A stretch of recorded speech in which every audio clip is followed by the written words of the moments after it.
నాకు గుర్తున్నంత వరకు 644వ రోజు. I'm not sure of it. 664వ రోజు ప్రవచనం శ్రీమదాంధ్ర మహాభారతంలోని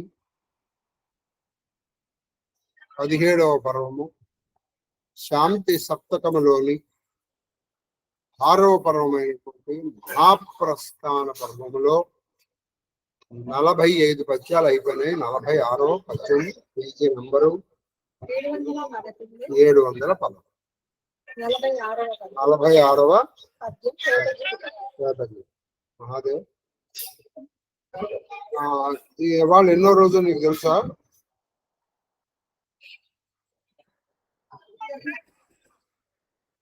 ఇప్పుడే నా మీద దయతో ఇంకో చదువరి శ్రీకృష్ణ వారు ఫోన్ చేసి 644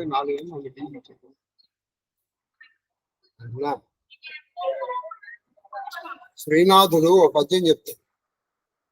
ఆయనకు ఒక రోజున దాహం వేస్తే అంతవరకు నీళ్లు దొరకట్లేదు. పల్నాడులో నీటి సమస్య ఎక్కువ ఉంది. ఇక పల్నాడు నీళ్లు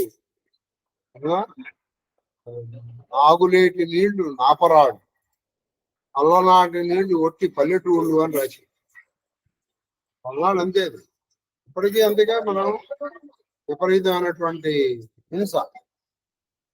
కాబట్టి ఆ పలనాడులో రాస్తున్నాడు. అప్పుడు ఆయన శ్రీకృష్ణుడు భజన రాశాడు. సిరిగలవానికి చెల్లును వరుసగా 16,000 పెళ్లియాడు, తిరుపములకు ఇతరాండ్రా గంగ విడుము పార్వతి. అంటే శ్రీకృష్ణ అంటే 16,000 మందిని తీసుకున్నాడు. ఎందుకంటే ఆయన లక్ష్మీదేవి ఆయన భార్య. ఆడు 16,000 మందిని, ఆయన 16 లక్షల మందిని కూడా పోషించగలరు. నీకే అడుక్కు తింటుంది. అడుక్కు తినే నీకు ఇద్దరు భార్యలు ఎందుకే? ఆ పర్వతం ఉంచుకున్న గంగను నాకు వదిలేయాలి, మంచినీళ్ళు పోయా. అలాగే మహాభాగవతము, మహాభారతము, రామాయణము ఇటువంటి ప్రవచనాలు ఎంతో క్యాలిబర్ ఉండి స్ఫూర్తి, తెలివితేటలు, స్ఫూర్తి, సాహిత్యం, ఓర్పు, సహనము ఇవన్నీ మించి దైవానుగ్రహం ఉన్నటువంటి వాడు ప్రారంభించాలి. కానీ నాలాంటి అల్పుడు ఒక వెర్రి వెధవ ప్రారంభిస్తే ఇలాగే ఉంటుంది. నేను ఇబ్బంది పడి 10 మందిని ఇబ్బంది పెట్టడం తప్ప ప్రయోజనం లేదు. ఇవాళ 6663వ రోజు, 64వ రోజు అని తెలుసుకోవడానికి నేను హిమ్మక్కకి చెప్పాల్సి వచ్చింది. ఆవిడేమో నెమ్మదిగా మాడుతుంది, అది నాకు వినపడి చావదు. ఇంకో ఆవిడకి ఫోన్ చేశాను, ఆవిడ ఫోన్ ఎత్తదు. ఈవిడ ఒక రోజు రాలేదు.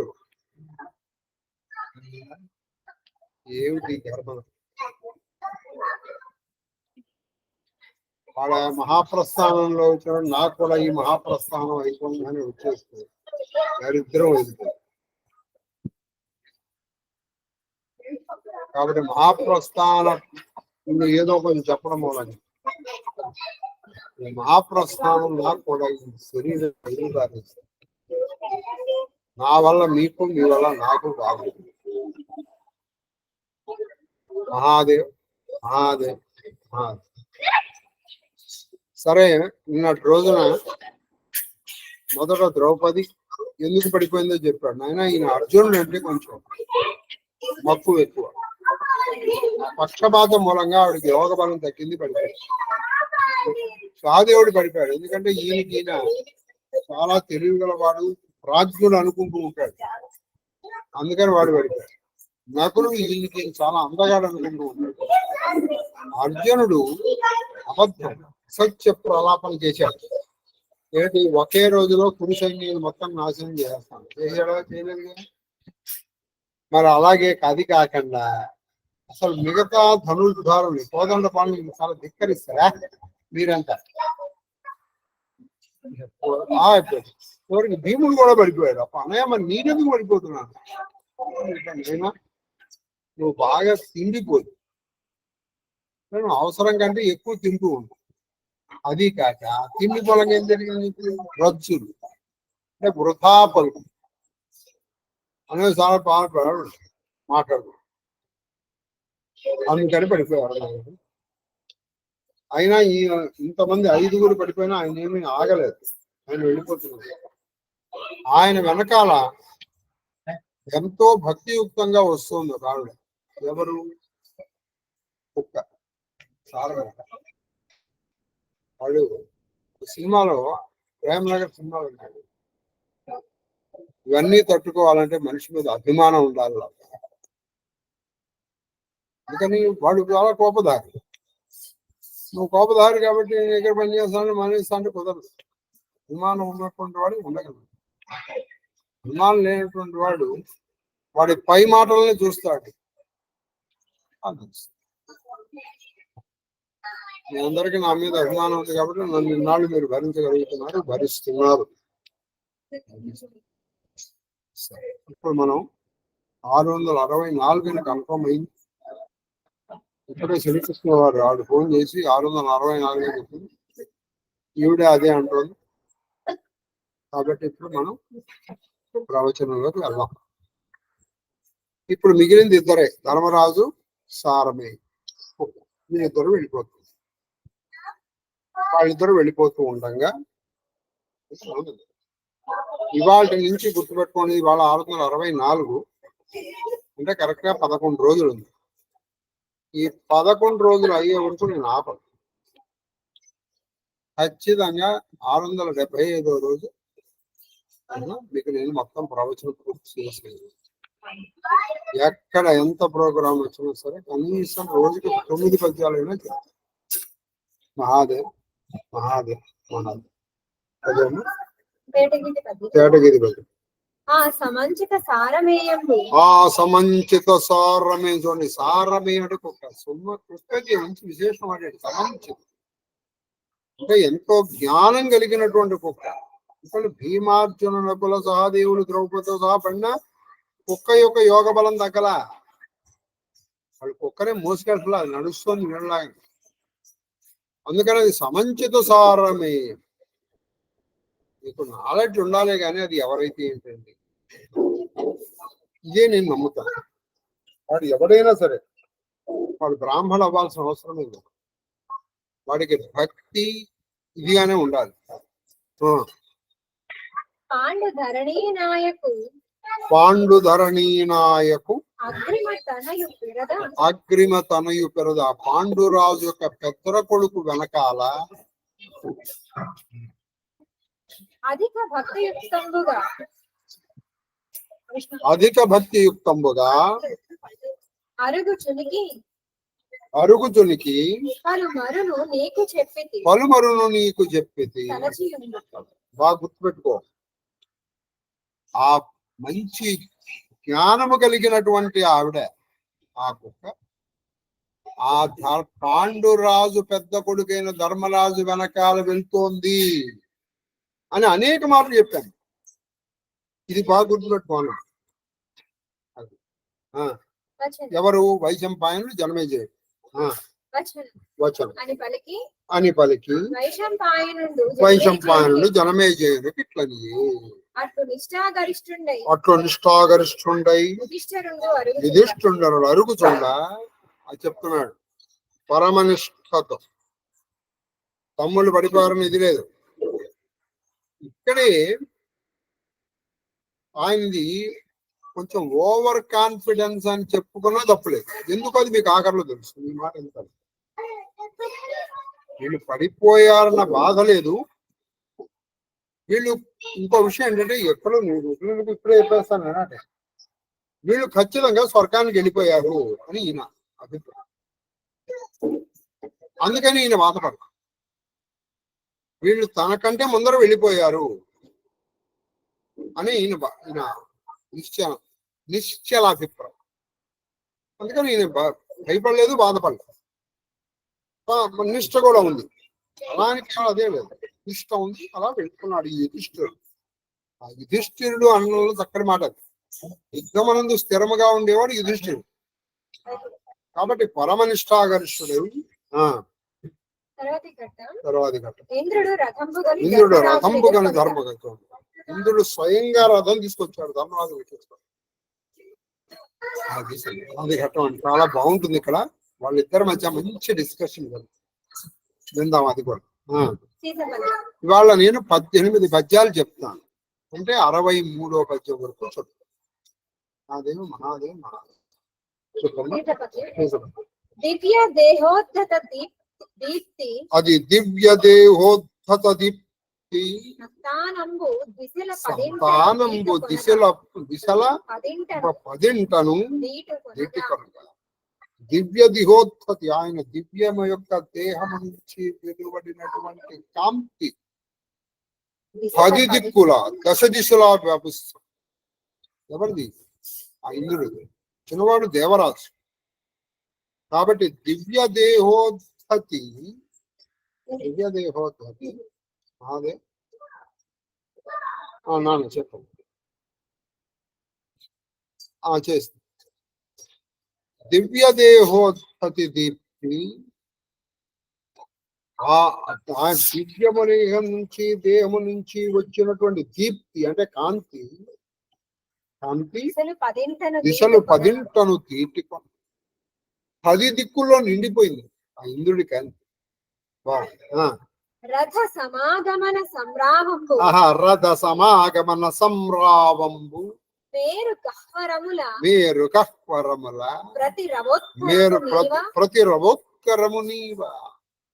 రథం నడుస్తోంది. ఇంద్రుడి రథసారథి పేరు మాతలు రథం నడుపుతున్నాడు. మేరు పర్వతం మీద కదా ఉండేది వీడు. ఆ మేరు పర్వతము యొక్క కక్వరములు అంటే ఆ గుహల్లో, ఆ మేరు పర్వత గుహల్లో ఈ రథము నడిపేటువంటి రవము అంటే శబ్దము, అది అక్కడ సంరవము అన్నారు, అంటే సమగ్రమైనటువంటి రవం. ఆ మేరు పర్వత ప్రాంతాల మేరు పర్వత సానువుల్లోంచి ప్రతి రవము నీవా అంటే ప్రతిధ్వనిస్తుంది, రీసౌండిస్తుంది. ఆ రథము నడిపేటువంటి ఆ శబ్దము, ఈ శబ్దం ఎందుకు వస్తుంది? అక్కడి నుంచి రీసౌండ్ కూడా ఇప్పుడు కొన్ని చోట్ల చూడండి, మీరు ఎప్పుడైనా కొన్ని చోట్ల మీరు ఓ అన్నారు, అటు నుంచి కూడా ఓ అయ్యారు. ఎప్పుడైనా ఏ వస్తువులు లేని ఇంట్లో ఒక రూమ్ లో మీరు వెళ్ళి హాయ్ హాయ్ అన్న, అలా అన్నమాట. ఆ మేరు పర్వత ప్రాంతములో ఇంద్రుడు రథసారథి నడిపేటువంటి ఆ రథ గమనము నుంచి వచ్చేటువంటి సంరవము, ఆ సమగ్రమైనటువంటి రవము మేరు గహ్వరముల ప్రతి రవముని, ఆ మేరు గహ్వరముల నుంచి మేరు పర్వత ప్రాంతాల నుంచి మళ్ళీ అది తిరిగి వస్తున్నారు, ప్రతిధ్వనిస్తుంది. తర్వాత అచ్చటి సిద్ధ సాధ్య మునీంద్ర గణములు నానావిధ స్తోత్ర నాదమెసక. ఇలా ఇంద్రుడు వెళ్ళిపోతుంటే అక్కడ ఉన్నటువంటి సిద్ధులు, సాధ్యులు, గంధర్వులు, ఋషులు అనేక మంది ఆ ఇంద్రుని స్తోత్రం చేస్తున్నారు. ఓం త్రాతారవింద్రమవితారవింద్ర కుంభవేహవే సుహవకం సూరవింద్రం సువేను చక్రం పురుహూతమింద్ర కుస్వస్తిరో మఖవాధీంద్ర అని వాళ్ళందరూ ఆ స్తోత్రములు వినపడుతున్నాయి. అనేక రకాలైన స్తోత్రాలు వాళ్ళు చేస్తున్నారు. ఎవరైనా చేసేది? సిద్ధ, సాధ్య, గంధర్వ, మురుషు, ముని, గణములు. ఆయన అలా వెళ్ళిపోతున్నారు, వాళ్ళు స్తోత్రం చేస్తూ ఉన్నారు. ఆ స్తోత్రములతో నిండిపోయింది. తర్వాత తత్ప్రదేశము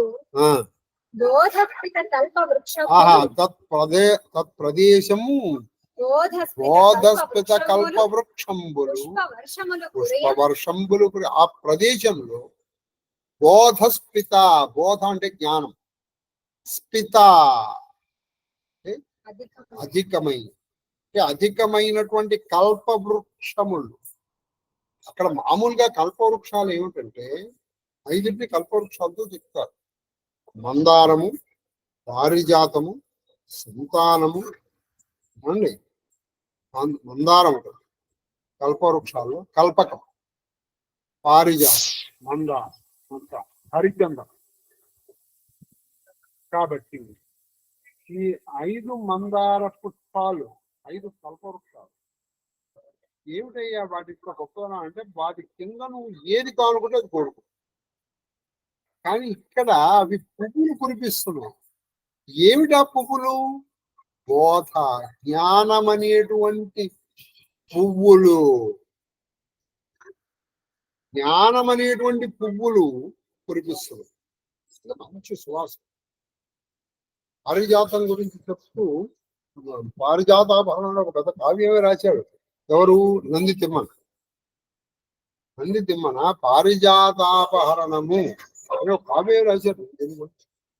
కల్పవృక్షం. ఆ కల్పవృక్షాలు ఈ రథగమనానికి, అక్కడ గాలికి, అక్కడి నుంచి పువ్వులు రాలుతున్నాయి. ఆ పువ్వులు రాలుతున్నవి ఎట్లున్నాయి? బోధస్పిత జ్ఞానం, జ్ఞానం అనేటువంటి పువ్వులు రాలుతున్నాయి.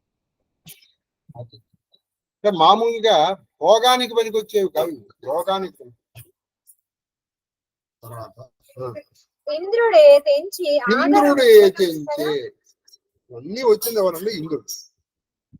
ఆ ఇంద్రుడు కనుక కాబట్టి మన సినిమాల్లో చూసినట్టు ఇంద్రుడిని ఒక జోకర్ గాను, లేకపోతే ఋషుల దగ్గరికి రంభా ఊర్వశి మేనకల్ని వాళ్ళ తపస్సుని పంపించడానికి కనిపించే ఒక బ్రోకర్ లాగాను చూపించేటువంటి దౌర్భాగ్య అనుభవం అండి. ఆ కావ్యకంఠ వాసిష్ఠ గణపతి ముని ఎన్నోసార్లు చెప్పారు. అసలు ఇంద్రుడి పూజ భారతదేశంలో పోయిన తర్వాతే భారతీయునికి బలం దక్కింది అంటే. ఎందుకంటే ఇంద్రుడు బలంలో ఉంటాడు. ఇంద్రో మే బలే బలగం హృదయ హృదయం అమృతే అమృతం. ఇంద్రారాధన వల్ల నీకు బలం పెరుగుతుంది. ప్రస్తుత ప్రపంచంలో ఇంద్రారాధన తగ్గిపోయింది. ఇంద్రుడిని ఎవరు ఆరాధించారు? ఇంద్రుడి కోసం యాగం చేశారు. ఇప్పుడు మనకి ఏ సినిమాలు చూడండి, లేకపోతే కొన్ని పురాణాలు తీసుకుంటే ఋషులు వాళ్ళ తపస్సును పంపించడానికి ఇంతే ఆయన వల్ల పాపం. కాబట్టి ఇంద్రుడు దేహకాంతులు దశ దిశలు కప్పాయి. ఆయన రథ గమనము నుంచి వచ్చేటువంటి వేగం ఆ మేరు కస్వరం నుంచి ప్రతిఘటిస్తుంది. ఆయన్ని సిద్ధులు సాధ్యులు ఋషులు గుర్తిస్తున్నారు. ఆ కల్ప వృక్షముల పూలు పడుతున్నాయి. ఇలా పడుతూ ఇంద్రుడు వచ్చాడు. ఎవరి దగ్గరికి వచ్చాడు? ధర్మరాజు దగ్గరికి వచ్చాడు. ఇంద్రుడు ఏతించి వచ్చి ఆదర మెసక మెసక ఎంతో గౌరవంతో ధర్మరాజరా లోపలరా కూర్చో అల్లా పాపం ఎంతో గౌరవంగా, నాయనా ధర్మరాజా యుధిష్ఠిరా పాండవ తనుజాగ్రజ పాండవ తనయాగ్రగణి అంటే పాండవులతో కొండలు పెద్దవాడా అని ఎంతో మర్యాదగా పిలిచాడు ఆయన. తెలుసు నాయనా, ఎంతో ఆదరంతో ఎంతో కురుక్షితి పాలునకు అగ్రభాగమునకు ఆ కురుక్షితి పాలన కురుక్షితి కురు అనేటువంటి ప్రదేశాన్ని పాలించినటువంటి ఆ ధర్మరాజుకి ఎదుర్కొంటా నిలబడ్డాడు రథంలో. అతడు అభివందనము చేసి సవినయ భక్తి విశేష ఈయన కూడా వెంటనే ఆయన చూడంగానే ఎంతో భక్తిగా వినయంతో ఆయనకి అభివందనం చేశారు. అయ్యా ఇంద్ర, మహేంద్ర, దేవేంద్ర, దేవరాజ, సురేంద్ర, సురరాజ నమస్కారం అని ఎంతో వినయంగా, నా కోసం వచ్చేది నేను ఎంత ఉన్నా అని ఈయన ఆయన పట్ల అవిధేయత చూపించలేదు. ఈయన పట్ల అనాదరణ చూపించారు. ఇద్దరు పరస్పరం ఎంతో ఆదరంగా ఉంది. అది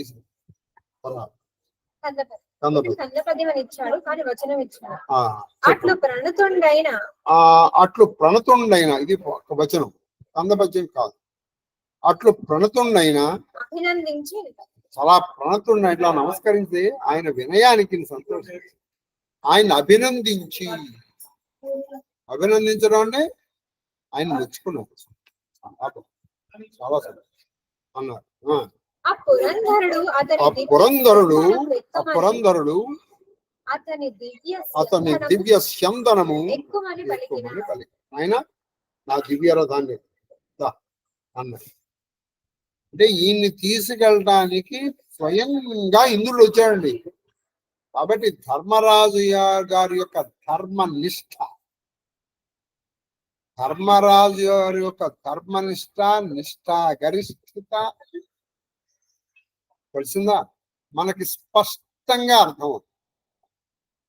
మనకి స్పష్టంగా ఏ కష్టమో పడకుండా ఆయన యొక్క ధర్మనిష్ట, నిష్ఠాగరిష్టత, విశిష్టమైనటువంటి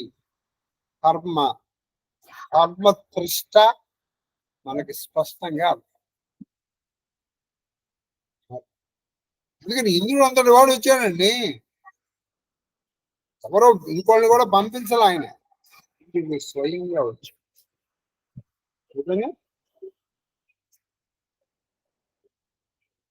వచ్చి తను దివ్య స్యందనము, తను దివ్య రథాన్ని ఎక్కమంటే అతడు శోక సంతప్తుండగుచు శోకము ఇప్పుడు కలిగింది ఆయనకి బాధ. శోకముతో తప్పించిపోతున్నాడు, బాగా తప్పించిపోతున్నాడు. ఆ ఇంద్రుడితో ధర్మరాజు ఇలా అంటున్నాడు. ఏమన్నారంటే శార్దూల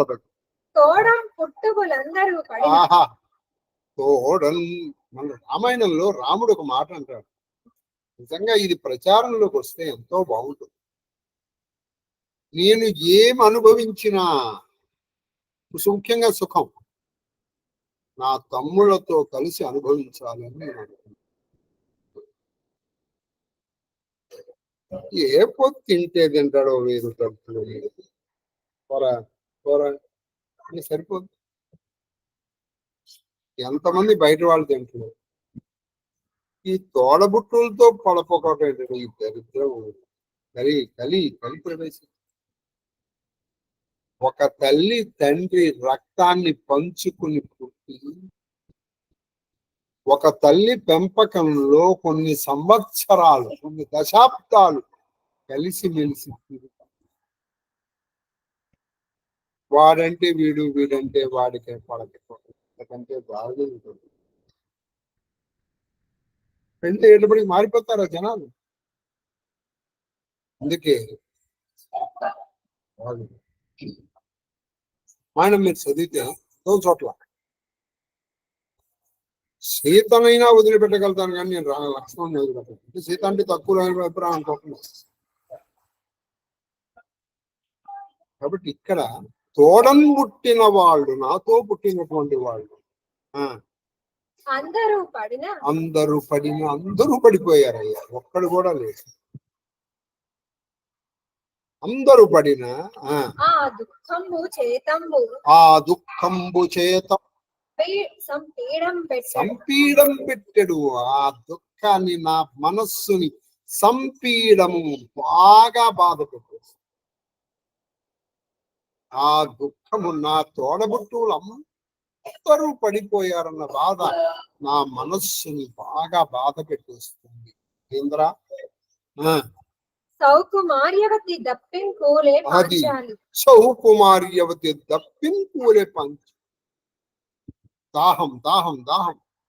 ఎందుకని వీళ్ళు అలా నడుస్తూనే ఉన్నారు. మధ్యలో ఎక్కడ ఆగలా. వీళ్ళు గుర్తుపెట్టుకోండి, మధ్యలో వీళ్ళు ఇలా ముందర తూర్పుకి వెళ్ళారు, అటు నుంచి దక్షిణం, అటు నుంచి పడమర, అటు నుంచి ఉత్తరం, అటు నుంచి మేరు హిమోత్పర్వతం. ఇదంతా నడకే. మధ్యలో ఎక్కడ ఆగటం లేదు. ఆగడం, రెస్ట్ తీసుకోవడం, కొంచెం తింటాం, పడుకోవడం అది లేదు. కాబట్టి ఈ నడకలో అలసిపోయి దప్పితికతో దాహంతో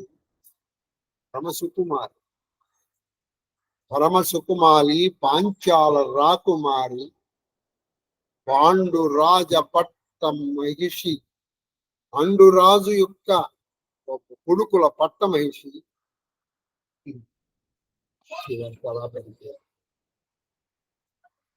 దప్పిన్కూలే సౌకుమారి పరమసుకుమారయ్య. వారు తోడై వచ్చిరి. వారు లేక అట మీతో వాళ్ళు నాతో వచ్చారు. వాళ్ళు లేని నువ్వు వచ్చావంటే నన్ను ఎక్కడికి తీసుకెళ్తావు? స్వర్గానికేగా. స్వర్గం అంటే సుఖమేగా. నాక వాళ్ళు నాతో తోడుగా వచ్చారు. నేను అన్న మాట కోసం, నా కోసం ఎన్నో కష్టాలు పడ్డారు. ఏకచక్రపురంలో అడుక్కు తిన్నారు. 12 సంవత్సరాలు వనవాసం చేశారు. 1 ఏడు అజ్ఞాతవాసం చేశారు. ఏం చెప్పండి, ఏం చెప్తాను? ఎన్ని కష్టాలు పడ్డారో వాళ్ళు నా కోసం. ఈ రోజున నేను వాళ్ళందరినీ వదిలేసి స్వర్గ సుఖాలు అనుభవించనా? నేను నాకొద్దు, నాకు స్వర్గ సుఖాలు వద్దు. వాళ్ళు ఎక్కడుంటే నేను అక్కడికి వెళ్ళిపోతాను. వారెల్ల నాతోడం కూడగా అది వారెల్ల నాతోడ కూడగా వచ్చునట్లుగా కృపాధుర్యాత్మ అంటే కృపాధుర్యాత్మ దయతో నిండిన మనసు కలిగిన ఓ దేవి. నా తోబుట్టువులు హిమార్జున నకుల సహదేవుడు, పరమ సుకుమారి, పరమ పతివ్రత అయినటువంటి ఆ పాంచాలి నాతో వచ్చేటట్టుగా చేయగలం. ఎందుకంటే నీ చేతిలో ఉండదు, చేయి. అంతేగాని వాళ్ళని వదిలేసి రథం ఎక్కమంటే నేను ఎక్కుతాను. నాకు ఇదండి అన్నగారి చేయాల్సిన పని. ప్రతివాడికి 5గురు తండ్రులు, 5గురు తల్లులు ఉంటారు. ఎవరయ్యా వాళ్ళు? నిన్ను కన్న తల్లి తండ్రి మొదటి. 2 పిల్లనిచ్చిన మామగారు, అత్తగారు, నీకు తల్లిదండ్రి వాడు. 3 పెద్దన్నయ్య, పెద్ద వదిన, వాళ్ళు నీకు తల్లిదండ్రులు. 4 గురువు గారు, గురువు గారి.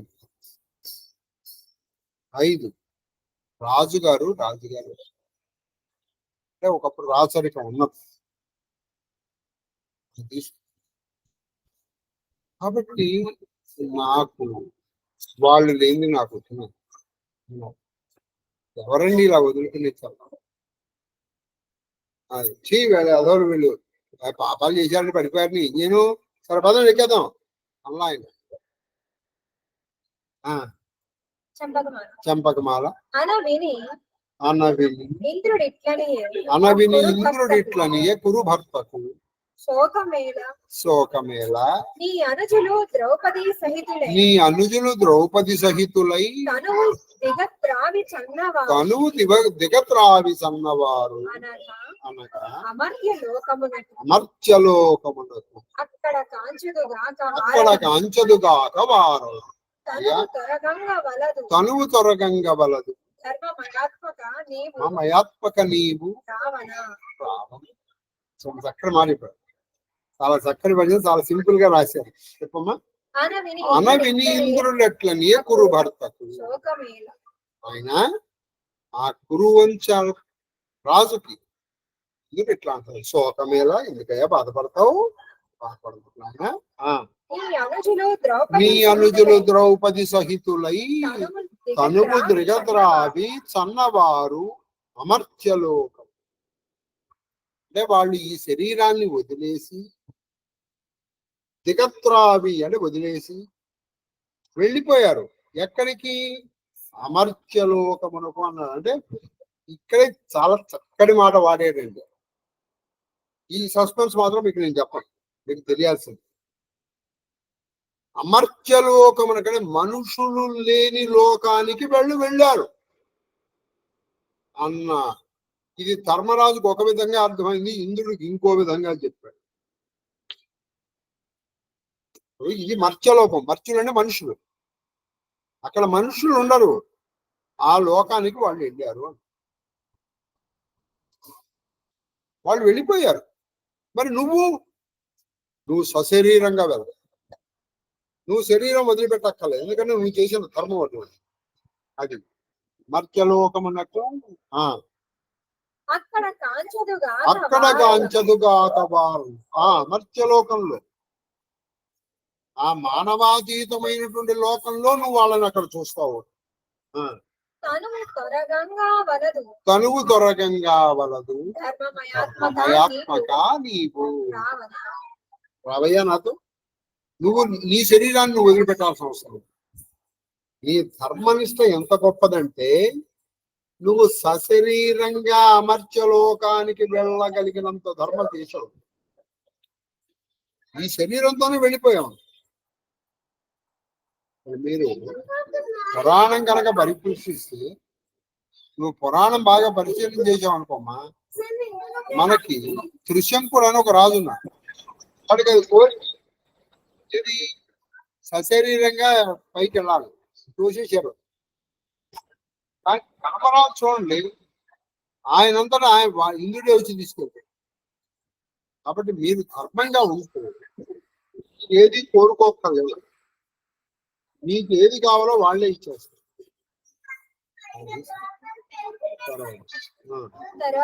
తర్వాత ఘట్టం ధర్మరాజు గుర్కుర విషము. గుర్కురం అంటే కుక్క. ఈ కుక్క మీద వీళ్ళిద్దరికి సంభాషణ, వీళ్ళిద్దరికి పచ్చి సంభాషణ. సరే విందాం, అదేమిటో విందాం. అనుటయు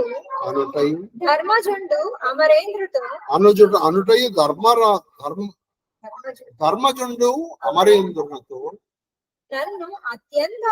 నన్ను అత్యంత దృఢభక్తిని ఆశ్రయించి పురమేను వెడలునప్పుడు మొదలుగా తోడ చనుదించే భవ్యసారమయ్య.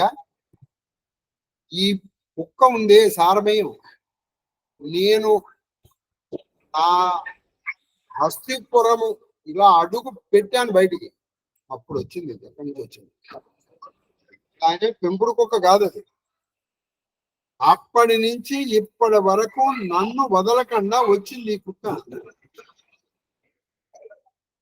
అప్పటి నుంచి ఇప్పటి వరకు ఆ కొమ్ములు పడిపోయారు, ద్రౌపది పడిపోయారు, వదలకుండా వచ్చింది. కాబట్టి నేను ఇప్పుడు నన్ను అక్కడ, సరే మా తమ్ముళ్ళని అక్కడ చూడొచ్చాను కదా, వస్తాను, కానీ దీంతో పాటు వస్తాను. కానీ కూడా నువ్వు కూర్చోబెట్టుకుంటే నేను వస్తాను, లేదా నేను రాను. ఇది అట రావాలదే నిష్ఠుర వృత్తికి. అస్తోక పుణ్య నిరాత్మ అంటే అస్తోకమైనటువంటి తక్కువ కానటువంటి పుణ్యములు చేసేటువంటి ఓదుందరా. నేను నిష్ఠురమైన పనులు చేయలేదు. నిజంగా ధర్మరాజు చాలా గొప్పవాడు. ఎందుకో తెలుసు, కఠినమైన పనులు చేయలేను. అలాంటి దౌర్భాగ్యుడు కాదు. నేనేం చేస్తున్నాను? నాకు సహాయం చేసి నాకు ఎంతో వినయముగాను విధేయంగా ఉన్నటువంటి మిమ్మల్ని నేను నిష్ఠురంగా మాట్లాడు. కాబట్టి ఇంకోళ్ళు ఎవరూ చెప్పక్కర్లేదు, ఖచ్చితంగా నేను నడకానికే లేదు. ఎందుకని మిమ్మల్ని అందరినీ బాధపడదు. అందులో ముఖ్యంగా నా చదువుకి ఇంకా బాధ. కాబట్టి నేను భగవంతుడిని క్షమించమని కూడా అడగను, ఎందుకంటే క్షమార్హుని కూడా కాదు.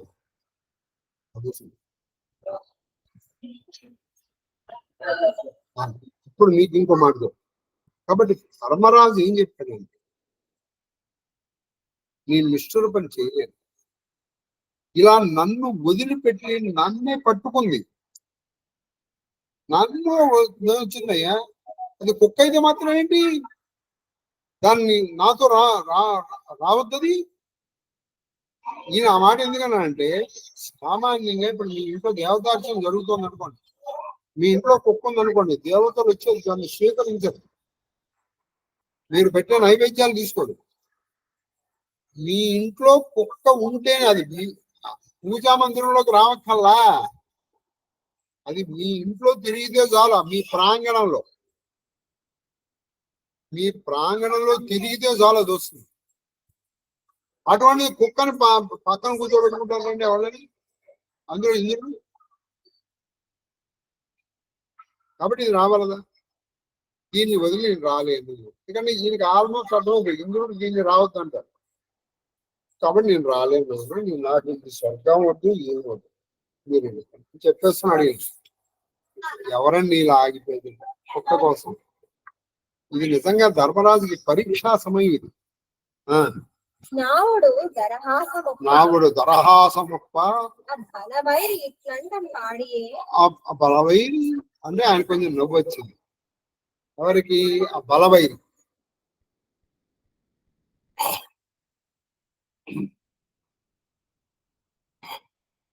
ఆ బలవైరి అంటే ఆ ఇంద్రుడి కొంచెం నవ్వు వచ్చింది.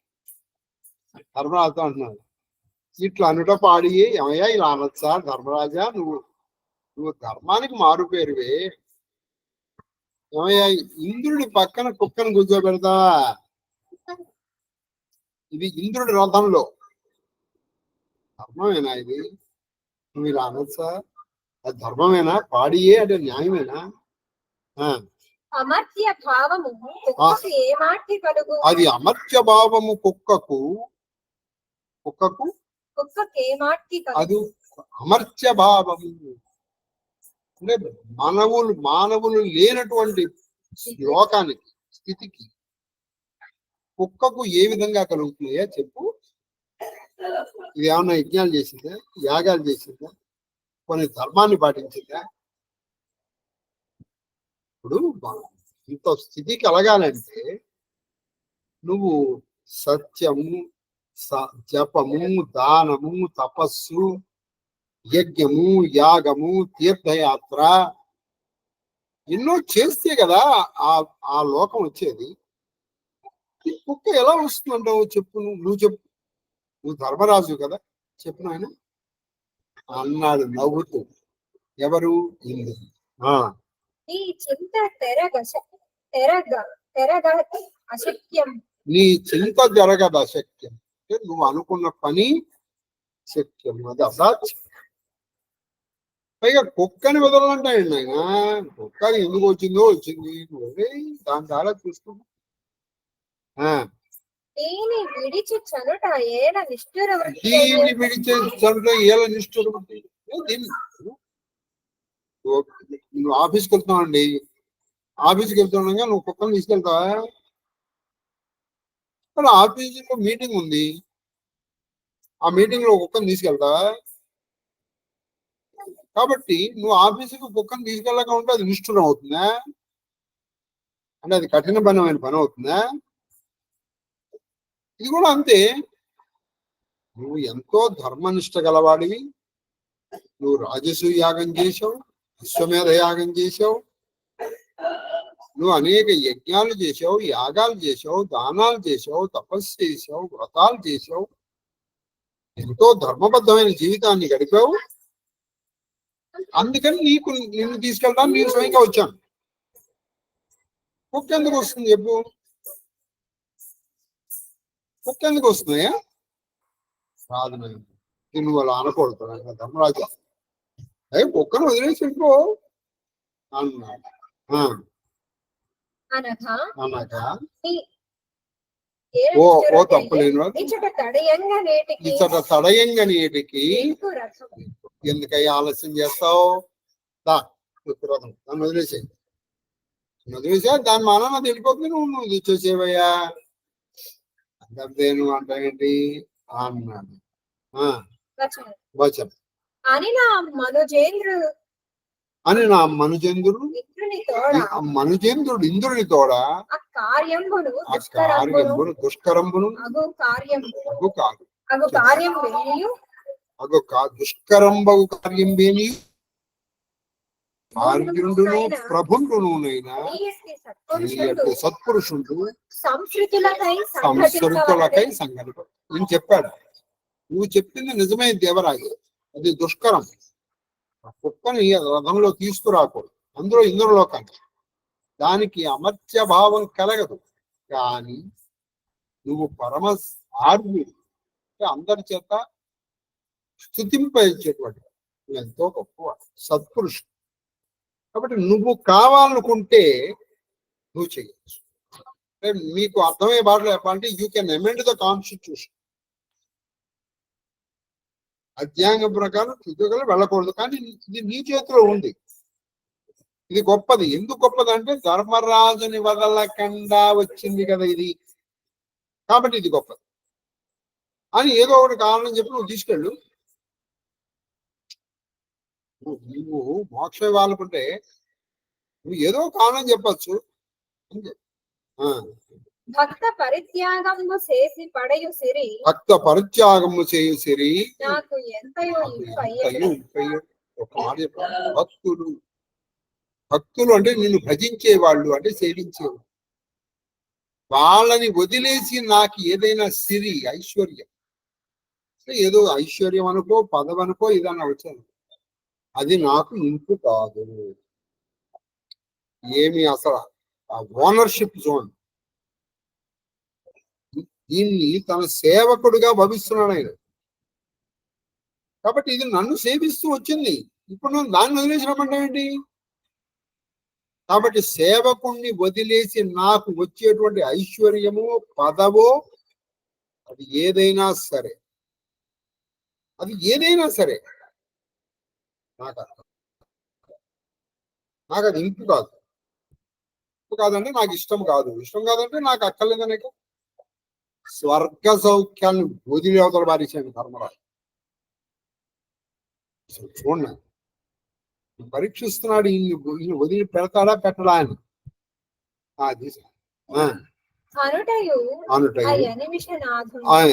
అనిమిషనాథుడు, అనిమిషులు అంటే దేవతలు. అనిమిషులకి ప్రభైన ఇంద్రుడు ఇలా అంటున్నాడు. చెంపకమాల అలుక హరించు ధర్మముల. చూసారా, ఎప్పుడు కూడా కోపం తెచ్చుకోకూడదు. నువ్వు కోపంలో నువ్వు ధర్మాన్ని పాటించలేవు. అందుకే పరమశాంతంగా ఉండాలి. ఎందుకని కోపంతో పోనివాయ్ ఏదైతే చెప్పు. కాబట్టి అలుక హరించు ధర్మం, కోపం తెచ్చుకోకుండా ధర్మరాజా.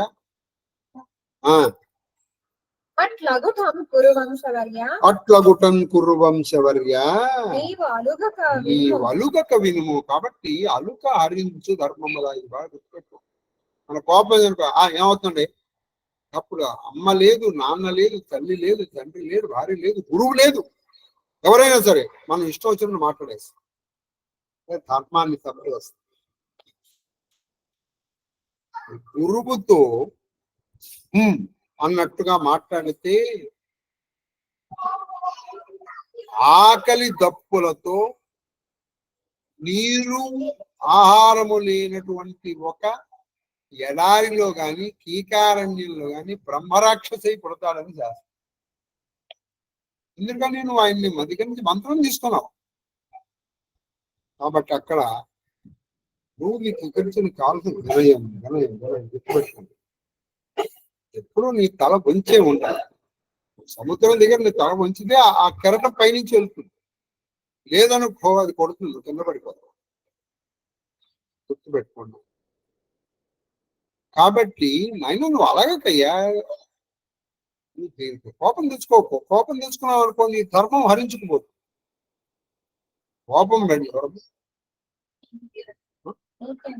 కోపం తెచ్చుకుంటే నీ ధర్మం హరించుకుపోతుంది. అలా అలాగే నా మాట అంటే కోపం తెచ్చుకోకు. నీ ధర్మం చెప్పాను, ఎలా తీసుకెళ్ళమంటావు కుక్కని?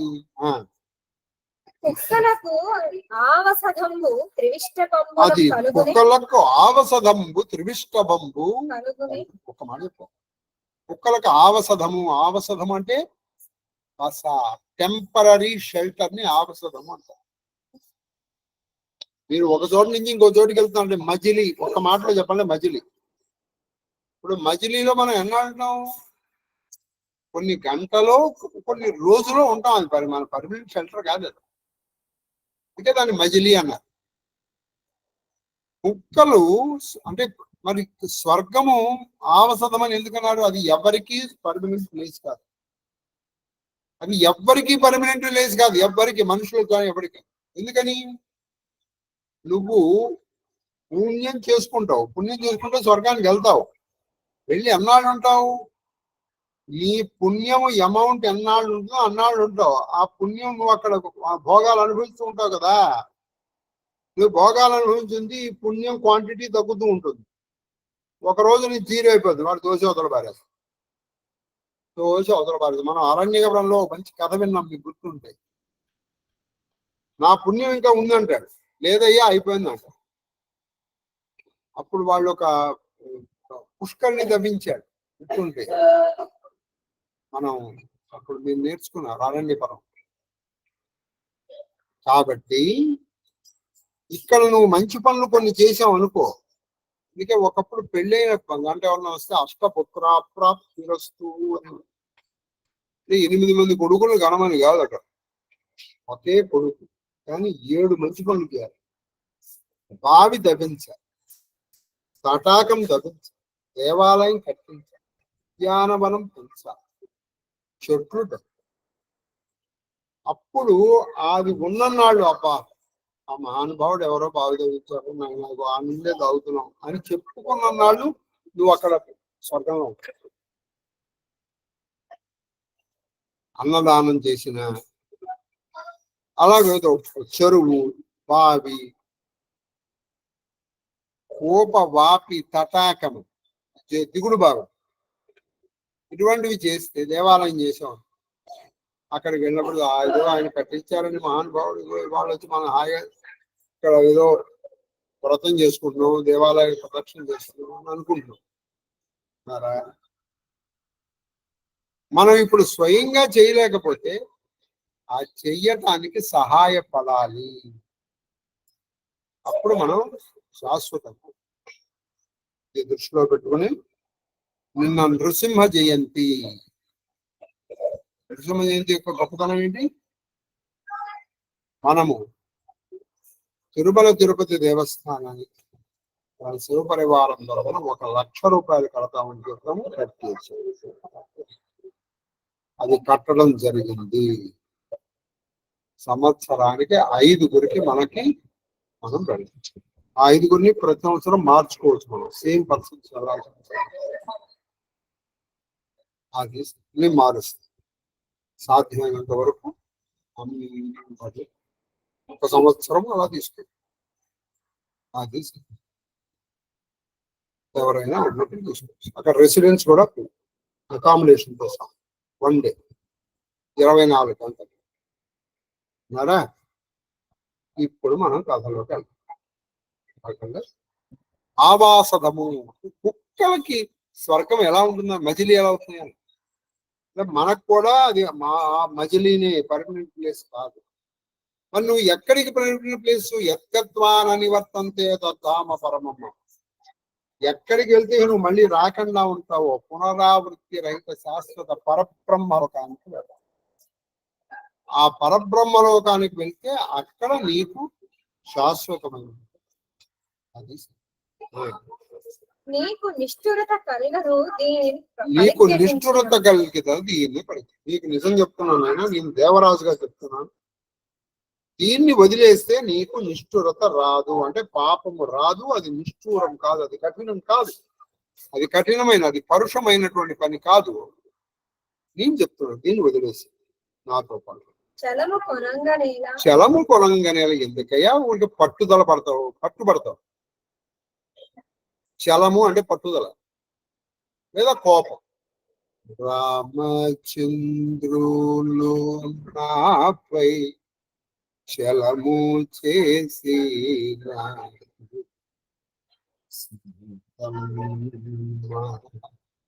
చెప్పవం.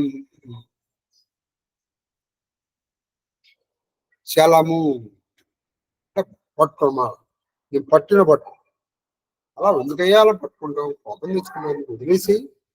నేను చెప్తున్నాను, ధర్మం తెలిసిన వాడిగా చెప్తున్నాను. అది వదిలేయడం వల్ల నీకు పాపము రాదు. వదిలే నాయన నాతో రా అన్నాడు ఇంద్రుడు. శుభ సంగమనం పెడచేత కృత్యమే. అది శుభ సంగమన పెడచేత కృత్యమే. ఏమి చెప్పారు? శుభ సంగమన అంటే శుభ సందర్భం కలిగింది, దాన్ని నువ్వు పెడచేత, ఆ పెడచేత అంటే దాన్ని వదిలేస్తు. నీకు ఒక మంచి జరిగే అవకాశం వచ్చింది, నేను రానండి మంచి జరిగే అవకాశాన్ని నువ్వు చేతులారా జార విడుచుకుంటే ధర్మమా? నీకు స్వర్గానికి సశరీరంగా ఇంద్రుడి పక్కన ఆయన రథంలో కూర్చుని వెళ్ళే అవకాశం వచ్చింది. ఏ రాజుకు వచ్చిందయ్యా? అక్కడ దేవతలందరూ వెతుకుంటారు. ఇప్పుడు ఇంత పూర్వం ఎంతమంది చక్రవర్తులు పరిపాలించలేదండి చెప్పండి. మనం షోడశ చక్రవర్తుల కథలు విన్నాం. ఇది మన యుద్ధ పర్వంలో. ఒక్క రాజునైనా ఇంద్రుడు ఇలా వచ్చి తీసుకెళ్ళాడా? లేదే. మరి ఇప్పుడు ఆ అవకాశం ఈయనకి వచ్చింది అంటే ఈయన వాళ్ళందరికంటే గొప్పవాడేగా. అటువంటి శుభ సంఘాన్ని, మంచి సందర్భాన్ని నువ్వు వదిలి పెడ చేతులు పెడతావా? వదులుకుంటావా? ఈ ధర్మమా? ఇది కుక్క కోసం. పైగా దాన్ని వదిలేయడం వల్ల నీకేమి పాపం రాదు నాయన. తర్వాత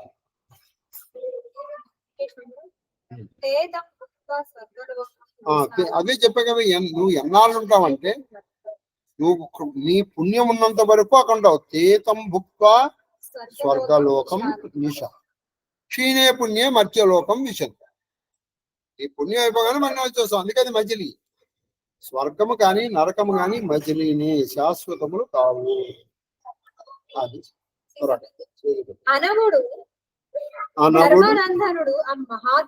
అనవుడు ధర్మనందనుడా మహాత్ముతో విను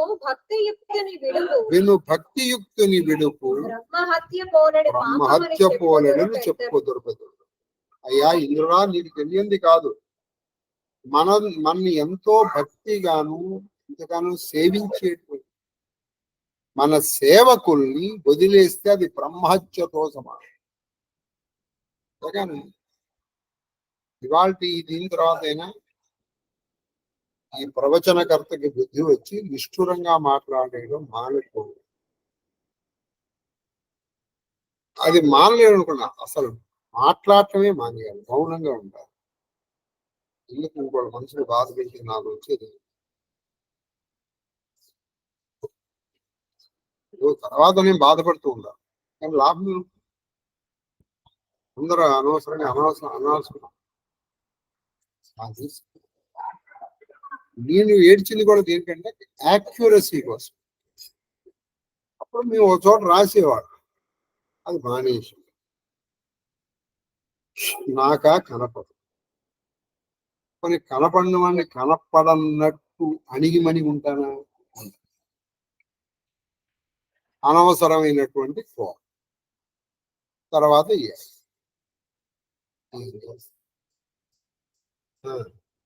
అట్లు కావున కాబట్టి మన్ని భక్తిగా నమ్మి కొలిచేటువంటి వాళ్ళని వదిలిపెడితే అది బ్రహ్మహత్యతో సమానం. కాబట్టి ఇంద్రదేవ, నన్ను బ్రహ్మహత్య చేయమంటావా? దీన్ని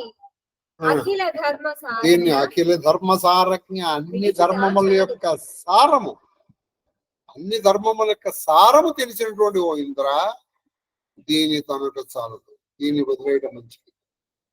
దీన్ని వదలను. దివ్య సుఖంబనకు కాక నాయన స్వర్గానికి వస్తే నాకేదో స్వర్గ సుఖాలు రావచ్చు. ఆ స్వర్గ సుఖాల కోసం నన్ను నమ్మి నాతో ఇన్నాళ్ళు నడిచి వచ్చి నన్ను కొలిచినటువంటి ఈ కుక్కని వదిలేనా? నేను వదలలేను. తన నిర్ణయం చెప్పేశాడు.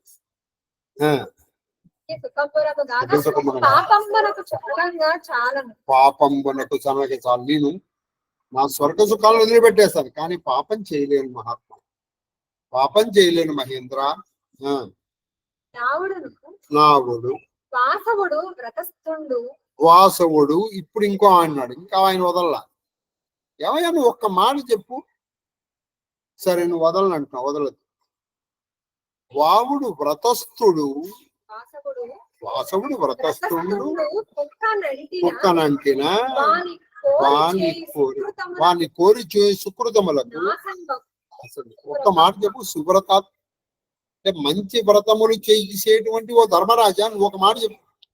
నువ్వు వ్రత దీక్షలో ఉన్నావు అనుకో, అంటే మడి కట్టుకున్నావు అనుకో, మడి కట్టుకున్నప్పుడు గనక నువ్వు కుక్కని ముట్టుకున్నావు అనుకో, ఏమి నీ ఫలితాలన్నీ నాశనమైంది.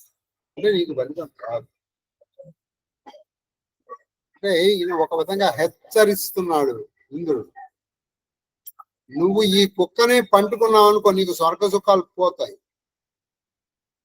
అందుకని మనం చూడండి, కుక్క ముట్టుకున్నటువంటి తినం మనం.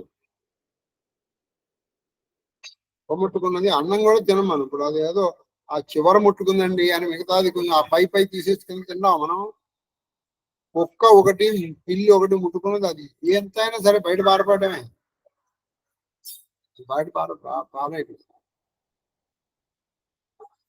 అందుకే నేను జగన్నాథుడి దగ్గరికి వెళ్ళినప్పుడు సుమక్క నాకు ఒక విషయం చెప్పాను. ఆ భోగ్ లో ఏదైనా దోషం జరిగింది అనుకోండి, అక్కడ ఒక తల్లి ఉంది. ఆ తల్లి పేరు నాకు గుర్తులేదు. ఆవిడ ఒక నల్లటి కుక్క రూపంలో వచ్చి తిరుగుతుంది. అది ఎక్కడి నుంచి వస్తుందో ఎవరికి తెలియదు. దానికి కుక్క రావడం కష్టం. అది 4 వైపులా మంచి సెక్యూరిటీ ఉంది. అప్పుడు వెంటనే వాళ్ళకి అర్థమైపోయి దీన్ని తీసుకుని వెళ్ళి ఒక పెద్ద గొయ్యి తవ్వి అందులో పడేస్తారు. దాన్ని ఎవరికైనా పెట్టచ్చు కదండి. అంటే జగన్నాథుడికి మనం ఎప్పుడు కూడా ఇందులో ఒక పెద్ద మంచి ధర్మం ఉందండి. నువ్వు ఏది తింటావో అదే నీ భృత్యులకి, మిగతా వాళ్ళకి కూడా పెట్టాలి. నీ స్నేహితులు కావచ్చు, మిత్రులు కావచ్చు, భక్తులు కావచ్చు, నువ్వే తింటావో అది పెట్టాలి. నువ్వు ఒకటి తిని ఇంకోటి పెట్టకూడదు. అది జగన్నాథుడికి పనికిరాంది జగత్తుకి ఎలా పనికి వస్తుంది? చాలా మంచి ఆలోచన. మనం ఏదో సోషలిజం అని ఊహించి ఆ పేదవాళ్ళకి పెట్టకూడదు, అంతకంటే పాపం ఇంకోట్లేదు. నువ్వు ఆ అన్నం పాడైపోతుంటే, కూర పాడైపోతుంటే అప్పుడు ఇవ్వకూడదు.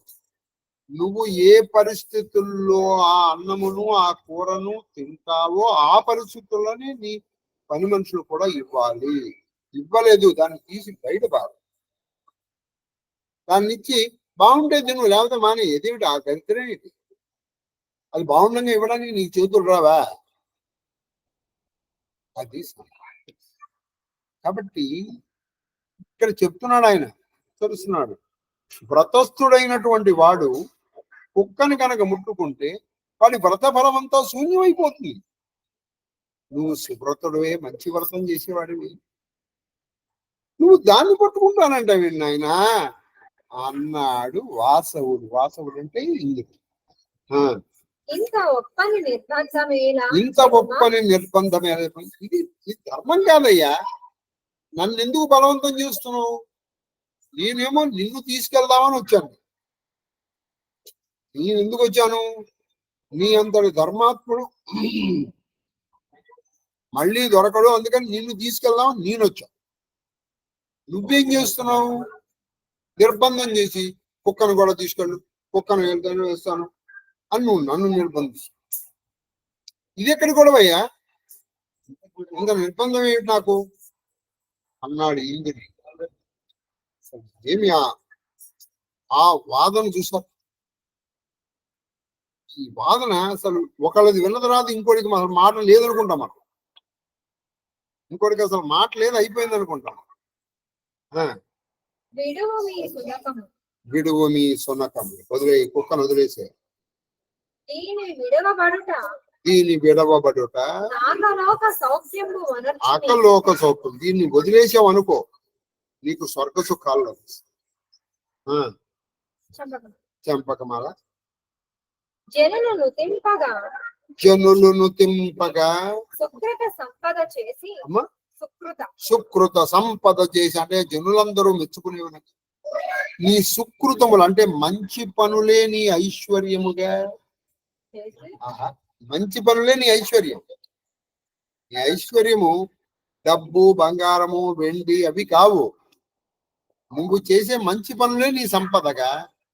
అమర్త్య భావము కని. నీకు అమర్త్య భావం ఎందుకు వచ్చింది అంటే నిన్ను అందరూ జనాలు మెచ్చుకోవడం వల్ల ఒకటి.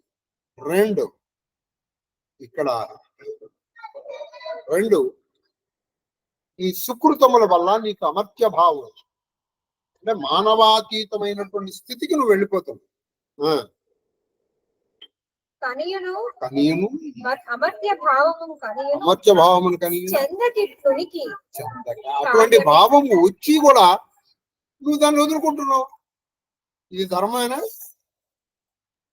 నువ్వు ఎన్నో మంచి పనులు చేసావు, అందరితో మొత్తము అన్ని కేవలము మానవులే కాకుండా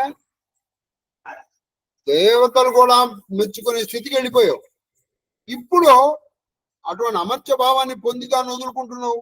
ఇది ధర్మమా ధర్మరాజా? ద్రౌపది భీమసేను అర్జును ద్రౌపద భీమసేను అర్జును కవలం కవలం త్యజించుటకు సువ్రత చాలింది. నువ్వు ద్రౌపది పడినప్పుడు గాని, నహదేవుడు, నకులుడు, అర్జునుడు, భీముడు పడినప్పుడు గాని నువ్వేమి బాధపడలేదే. ఎంతో నిష్ఠాగరిష్టతతో నువ్వు ముందరికి వెళ్ళిపోయావే. ఇంతమందిని వదిలేయగలిగిన నువ్వు ఇప్పుడు కుక్కను వదిలేయలేకపోతున్నావు. ఆహా, బ్యూటిఫుల్ మాట్లాడు. ఇంతమందిని వదిలేయగలవు. నీ కళ్ళెదురకుండా నీ భార్య చనిపోయింది. నీ కళ్ళెదురకుండా నీ నలుగురు తమ్ముళ్ళు చనిపోయారు. నలుగురు తమ్ముళ్ళు చనిపోయారు. అప్పుడు లేని నీకు బాధ ఈ కుక్కను వదిలేయడానికి వచ్చింది ఎవరో నాయన నీకు. అబ్బా, చూసారు ఇప్పుడు ఈ మాటలు ఏంటంటే మీరు ఇంద్రుడిదే కరెక్ట్ అంటారు. అందుకే అండి కొంతమంది మాటలు వింటుంటే అది ధర్మంలాగా అనిపిస్తుంది. చాలా ప్రమాదం. ఒక్కొక్కసారి అధర్మము ఆ చెప్పేటువంటి వాడి వాక్చాతుర్యం వల్ల ధర్మమే అనిపిస్తుంది. ధర్మం చెప్పేటువంటి వాడికి వాక్చాతుర్యం లేకపోవడం వల్ల ఇది అధర్మంగా అనిపిస్తుంది. కలికాలంలో చాలా జాగ్రత్తగా ఉండాలి. నేను పడుతున్నాను ఎందుకంటే నాకు తెలిసి నేను మీకు ఒట్టేసి చెప్తున్నాను కాదు, ప్రమాణపూర్వకం ప్రతిరోజు నేను అనుకుంటాను ధర్మంగా. అందుకనే ఒక్కోసారి నేను కఠినంగా మాట్లాడాల్సి వస్తుంది. అందుకే ఇబ్బంది పెట్టాల్సి వస్తుంది. అందుకే సభాపూర్వకంగా నేను మిమ్మల్ని ఇబ్బంది పెట్టుంటే నన్ను క్షమించు. మహా మహా మహా చెప్పాలి. చాలా వయ్యదు ఈ సునకము విలువ. చాలా వయ్యదు ఈ సునకము విలువ.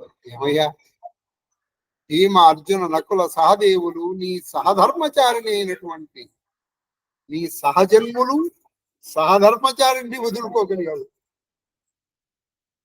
ఈ సునకాన్ని వదలలేకపోతున్నావు నాయన నువ్వు.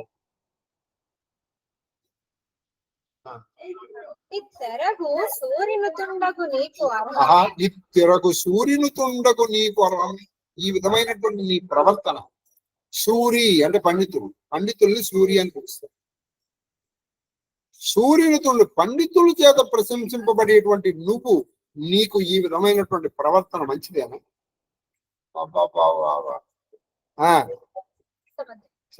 ఎన్నోదమ్మా 57వ పద్యం 63 పద్యం వరకు చెప్తాను. ధర్మజుండు అఖిల లోకములకు పతివి ధర్మమునకు ప్రభువ. అయ్యా, నువ్వు అన్ని లోకములకు నువ్వు పతివి, నువ్వు రాజు, నువ్వు ధర్మానికి ప్రభువు. ఇట్టి నీకంటే ఎరుగుదనే సదసత్ ప్రకారం. అయ్యా, నువ్వు అన్ని లోకములకి ప్రభువు, నీవు ధర్మం. నీకంటే నాకు ఇది మంచి ఇది చెడు అని నాకు తెలుసా? ధర్మరాజు గారు కూడా ఎంతో వినయం. మీరు ఇక్కడిదండి, మీరు ఆయన చెప్పిన పని చెయ్యకపోయినా అది వినయంగా రిజెక్ట్ చేయాలి, చాలా వినయంగా. అప్పుడు ఆయన మనసు కరుగుతుంది. ఇప్పుడు మీరు గట్టిపడ్డాను, ఎదుటివాడు గట్టిగా ఉన్నప్పుడు మనం వెంటనే ఏం చేయాలి తెలుసా? మనం తగ్గిపోవాలి. అదే మన ఆధునిక ఋషి పవన్ కళ్యాణ్ గారు కూడా చెప్పింది అదే. మనం ఎప్పుడు నెగ్గడం కాదు, ఎక్కడ తగ్గాలో మనకి తెలియాలి. ఎప్పుడో నెగ్గడం కాదు, మనం తగ్గాలి. అప్పుడు ఎదుటివాడు పెరిగిపోదచ్చ, అది నా కోసం వాళ్ళకి తగ్గిపోయారా అని వీడు ఇంకొంచెం దిగి అట్లు కాక వాదము మహాత్ములైన వారి తోడ అట్లు కాక వాదము మహాత్ములకు తోడవారు చెప్పి అది కాక. చూసారు, గుర్తు పెట్టుకోండి, చాలా మంచి మాట వచ్చింది. నువ్వు నిజంగా నీకంటే అతను జ్ఞానవంతుడు అని నువ్వు మనస్సులో అనుకుంటే వాడితో వాదం చేయాలి. వాడు చెప్పింది తప్పైనా నువ్వు ఒప్పేసుకుని ఎస్ పదండి సార్. ఆ తర్వాత అతనికే తెలుసు వాదము మహాత్ములతో నీతో చేయగలనా, ఎందుకని నీకు తెలిసిన ధర్మాలు నువ్వు 3 లోకములకు బతివి. నేనెంతయ్యా, నువ్వు నిర్మించినటువంటి ఒక చిన్న భూమిలో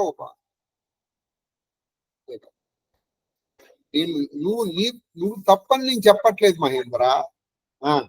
ఆయనను విన్నవింప తగిన తెరంగు విన్నవించుట దోష విధము కాదు అని బుద్ధి చేసేది.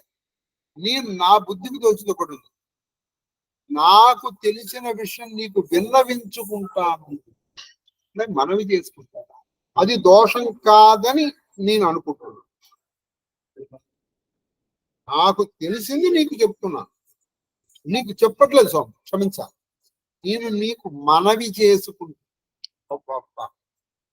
అందుకే భారతం ప్రతి అక్షరము అర్థమైతే పెద్దవాళ్ళతో ఎలా మాట్లాడాలో మనకు అర్థం. పెద్దవాళ్ళతోనూ, గురువులతోనూ, తల్లితోనూ, తండ్రితోనూ, వయోవృద్ధులతోనూ, జ్ఞాన వృద్ధులతోనూ ఎలా మాట్లాడాలో మనకు అర్థం. అందుకని మన దగ్గర కాగితాలు ఉన్నాయి, వారి దగ్గర పాపం కాగితాలు లేవు. ఆ కాగితాలు ఉన్నాయని దీంతో అది మనం చాలా తక్కువ చూపు చూస్తాం. ఎలా తక్కువ చూపు చూస్తామో తెలుసా? మీకు నేను ఒక ఉదాహరణ చెప్పాను. వాడిని ఎక్కువగా చూస్తున్నాం అనుకుంటూ తక్కువ చూస్తాం. ఎలాగో మీకు చెప్తాను. నిజంగా ఏం చేస్తారు, ఇగో ఇక్కడ 2000 అయింది, నేను ఇస్తాలేండి అన్ను ఆయన ఎదుర్కొండా 10 సార్లు అన్నామంటే అర్థం ఏంటి? వారికి ఇచ్చేదో నువ్వు ఇవ్వలేకపోతున్నావు, నేను ఇస్తున్నాను దాని అర్థం. 1కి 2 పర్యాయం అన్నా అంటే అది అది అతను మనసు బాధపడి సంఘాలనుకో అసలు అతని వరకు దాని స్థితిని తీసుకురావు. అందుకే ప్రవర్తన కత్తి మీద, అది పదునైన కత్తి మీద నడకండి. ఈ ప్రవర్తన ఉంటే చాలండి. దానము, జపము, తపము, అగ్నిహోత్రం అన్నీ దాని తర్వాత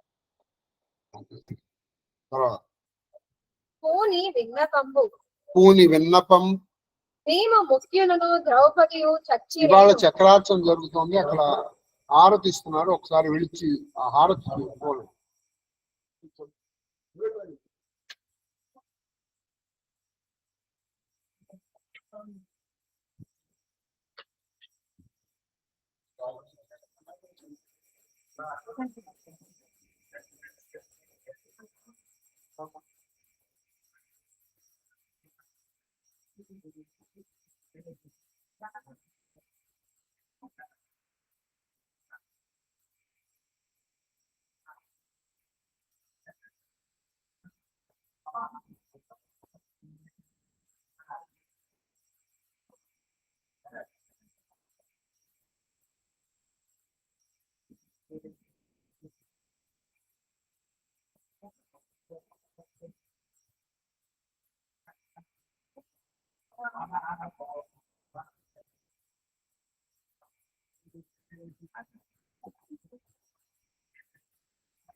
మా పూరి ఎంత బాగుంది.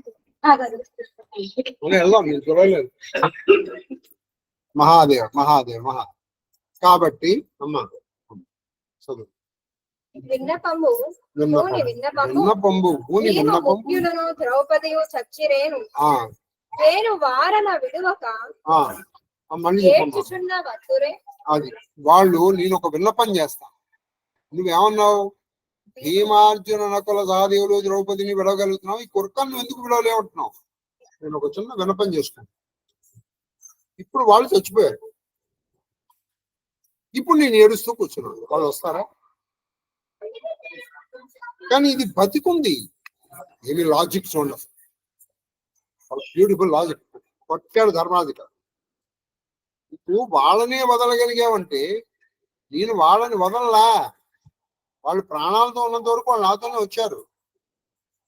కుక్క కూడా ప్రాణంతో పోయిన తర్వాత కూడా నేను ఈ చనిపోయిన కుక్కని నేను పట్టుకొస్తానంటే అది తప్పు. కానీ ఇది బతికుంది, బతికున్న కుక్కల్ని ఎలా వదులుతాను? పోని వాళ్ళ కోసం నేను ఏడుస్తూ కూర్చున్నాను, వాళ్ళు వస్తారా? కాదు కదా. అందుకని నేను వాళ్ళని వదిలేసి అబ్బా తోడ వచ్చి చావని సునకము అది తోడ వచ్చి చావని సునకంబు విడువకుండుట తప్పుగా నుడువతడు. ఏమయ్యా ఒక్క మాట చెప్పు, నేను ఈ నాతో పాటు వచ్చింది, ఇది ఇంకా చావలా, వాళ్ళు చచ్చిపోయారు. ఇటువంటి సునకము నువ్వు వదిలేయబట్టావు, ఇది మంచిదే. మీరు అన్నిటికీ మీరు పెద్దవాళ్ళు కదా, మీరు పెద్దవాళ్ళు కదా, మీరు చెప్పండి. నాతో పాటు వచ్చి చావని సునకముని వాళ్ళు చనిపోయారు, చనిపోయిన వాళ్ళకి నువ్వు ఏడిస్తే వస్తారా? వాళ్ళు రారు కదా. అన్నక చరిత్ర పాపము లేని చరిత్ర కలిగిన ఓ ఇంద్ర శరణాగతు చేకొన కుంకి మిత్రుని చేయుడ ద్రోహము వధూటి వధించుట విప్రనర్థము కొనుట కల్గునివి ఆనంగా. ఈ 4 పాపాలు సేమ్ అన్నాడు. అయ్యా నాకు తెలిసిన ధర్మం ప్రకారం ఈ 4 పాపములు ఏమిటయ్యా? 4 పాపాలంటే, 1 శరణాగంతు చేకొనుకుంటు వాడు నిన్ను అయ్యా శరణుడు వదిలేశాడు. అందుకని సంపదగినట్టి శత్రువు చేజిక్కనేని పొసగ మేలు చేసి పొమ్మనుట మీరు.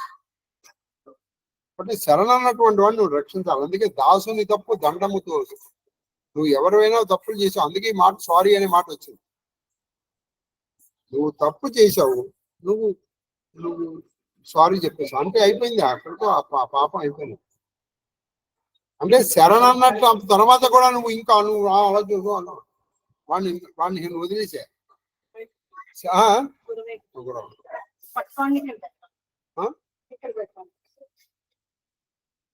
నాన్న ఫోటో ఇక్కడ పెట్టారా? శరణన్నటువంటి వాడిని శరణాగన చేకొన్న ఉనికి పరమ గురువు గారి ఫోటోలో చూసుకోవచ్చు, మీకు కనిపిస్తుంది. కాబట్టి శరణన్నటువంటి వాళ్ళని చేకొనకపోతే అర్థం.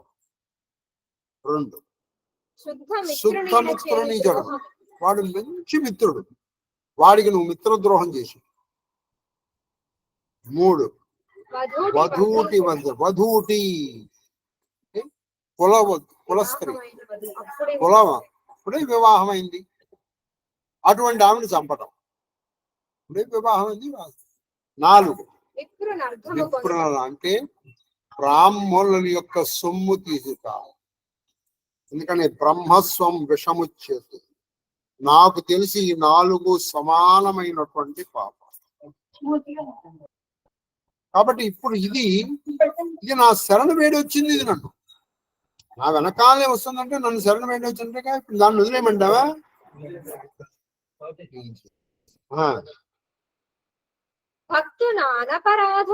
అది పైగా వీడు భక్తుడు అంటే నన్ను సేవిస్తాడు. అనపరాధి, కొన్ని వాళ్ళు ఏమన్నా అపరాధం చేసిందే, ఇంద్రుడు రాగానే మురిగిందే, వరగల, కొన్ని ఏమన్నా కరిచిందా? లేదు. అనపరాధి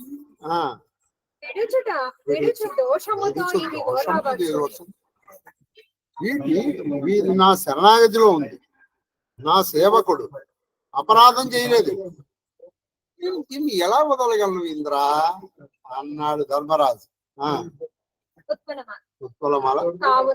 కావున నాకలేకు సుఖం బట్లుండని దేవా, నా స్వర్గలోకాలు ఏవో వస్తాయంటున్నవే, సరే దాని కొంచెం పక్కన పెట్టేద్దాం. అది అట్లుండని అంటే కొంచెం పక్కన పెట్టేద్దాం. నీ భావము నిల్పు నా దశ. నీ భావము నిల్పు నా దశ. నువ్వు నీ దయ నా మీద చూపించు చాలు. నా దయ నా నా నా నా కర్మ ఎలా ఉంటే అలా జరుగుతుంది. మీరు వెళ్ళిపోండి. నేను ఇక్కడే కూర్చొని తపస్సు చేసుకో. ఎప్పటి వరకు? ఈ శరీరం పడిపోయే వరకు చేసుకో. కానీ ఈ కుక్కను వదం. మీరు మాత్రం నా మీద దయ ఉంచండి సార్. ఇక స్వర్గలోక సుఖాలంటారు, అది కొంచెం పక్కన పెట్టారు. సారమేయ సంభావన చేత. సారమేయ సంభావన చేత. కోసముగా పట్టమి నాకు. పట్టమి నాకు వరంబు నీవు. అంటే నువ్వు ఈ కుక్కని నేను పట్టుకోవటం వల్ల నాకు ఏదైనా దోషం వస్తే ఆ దోషం నాకు కలగకుండా నాకు వరం ఇచ్చాను. నీవు పొమ్ము. వనభూమి నుండెదా. వనభూమి నుండెదా. తపంబునకు నేనేం చేస్తాను? మీరు వెళ్ళిపోండి. నేను ఈ వనభూమిలో, ఈ అరణ్యంలో నేను ఉండిపోతా. ఎందుకు? నీ తపస్సు, నీ గురించే తపస్సు. ఇంద్రమంత్రం చేసుకో. ఇంద్రమంత్రం చేస్తే మళ్ళీ ఎవరు రావాలి? ఇంద్రుడే రావాలి. ఆ ఇంద్రుడు నుంచి ఏమయ్యాలి? నేను తీసుకెళ్ళాలి. Beautiful one. మీరు వెళ్ళిపోండి ఇప్పుడు. ఎందుకంటే మీరు నన్ను ఎక్కమంటున్నారు. దీన్ని నేను వదిలి నేను ఎక్కను. దీన్ని మీరు ఎక్కించుకోరు. ఇంకెందుకు? మీరు వెళ్ళిపోండి. నేను నిన్ను ఆరాధిస్తున్నాను. పాదుక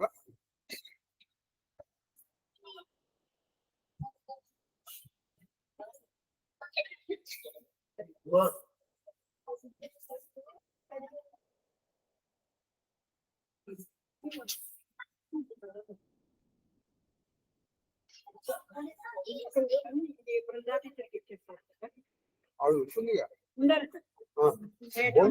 కొంచెం ప్రసాదం తీసుకున్నాను సార్. ఏం ప్రసాదం? తీసుకున్నా, పరమాణం తీసుకున్నా. నువ్వు ఉండమ్మా, నేను అక్కడ వచ్చి నింపేస్తాను. 9 అవుతుంది.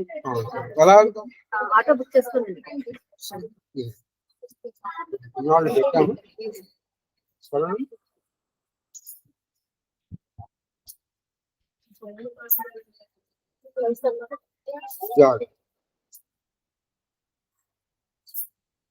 అది కూడా ఇలానే ఉంచండి సార్.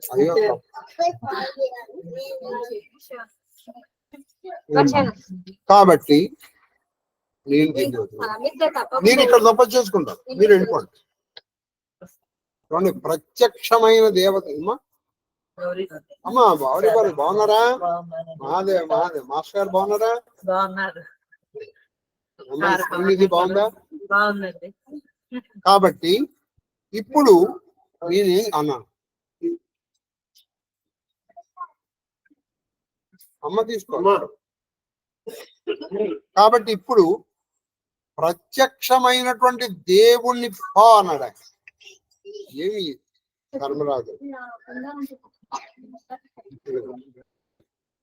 ప్రత్యక్షమని వెళ్ళిపో తర్వాత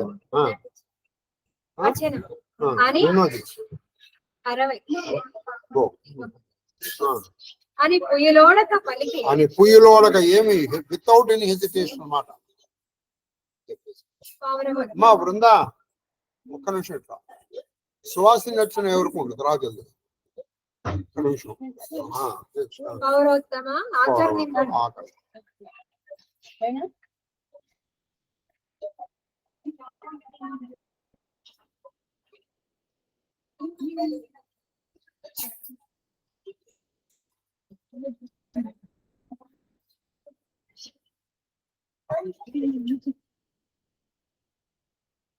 ఇవ్వండి.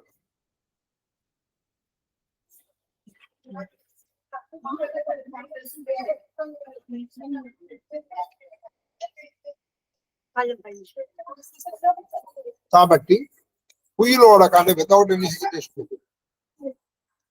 చెప్పి ఆకర్షించు.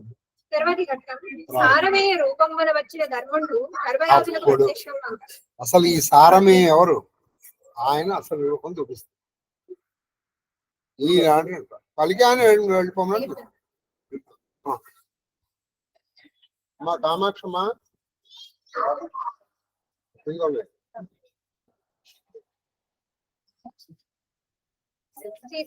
ఆ తర్వాత అమ్మా, ఏంటది? ఆ. నువ్వు నాకేం దక్షిణ ఇస్తావు అమ్మా? తర్వాత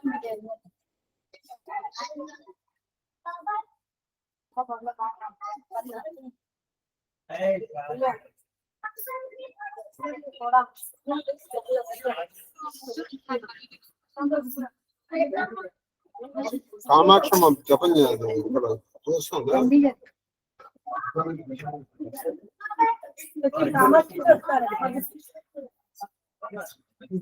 ఇదిగో.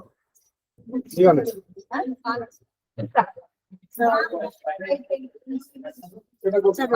వచ్చిందా సార్ ఆటో? వచ్చారా? వచ్చింది సార్ ఆటో వచ్చేసి. వచ్చేసిన సరే ఏంటండి మాది కాబట్టి పొయ్యిలోడ కబలి అలా ఉన్నాడు. ఇప్పుడు నేను చెప్పేసి నువ్వు వెళ్ళిపోను అంటే మాటలు వద్దులే, దీన్ని వదలలేను. నెక్స్ట్ చెప్పండి. అట్లా అతి దృఢ నిశ్చయముగా అట్లా అతి దృఢ నిశ్చయముగా ఎవరమ్మా? ఇవాళ ఎవరిని కూర్చోబెట్టుకోండి.